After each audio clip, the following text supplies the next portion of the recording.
दिउँसोतिर त शङ्खमुल पार्कमा यस्तो दामी भ्यू हुँदो रहेछ, मलाई थाहा नै थिएन।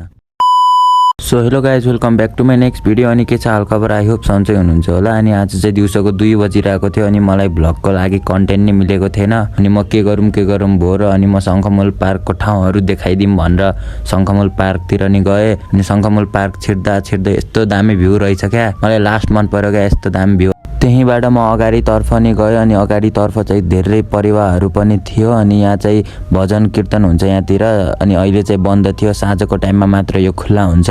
त्यहाँबाट अगाडि आइसकेपछि यहाँ चाहिँ शङ्खमुलको यस्तो दामी भ्यू रहेछ क्या, झन् दिउँसोतिर यस्तो राम्रो देखेको थियो नि। अनि ठ्याक्कै मैले जुन ठाउँबाट भ्यूको रेकर्डिङ गरेको हो त्यसकै साइडमा हनुमानको मूर्ति पनि रहेछ क्या। अनि त्यसपछि यहाँ खेल्ने ठाउँतिर आयो अनि यहाँ भाइ दाइहरू नि खेलिरहेको थिए, कोही क्रिकेट खेलिरहेको थिए भने कोही केही खेलिरहेको थिए।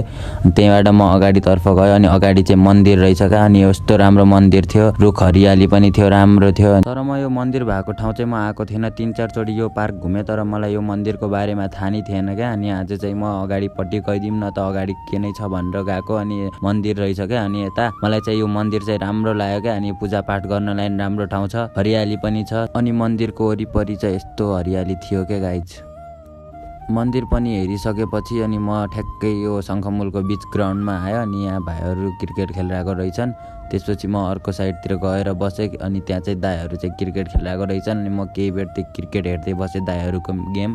अनि यो चाहिँ शङ्ख। अनि आजको भ्लग यहीँ सकिन्छ। Thank you for watching this video and by.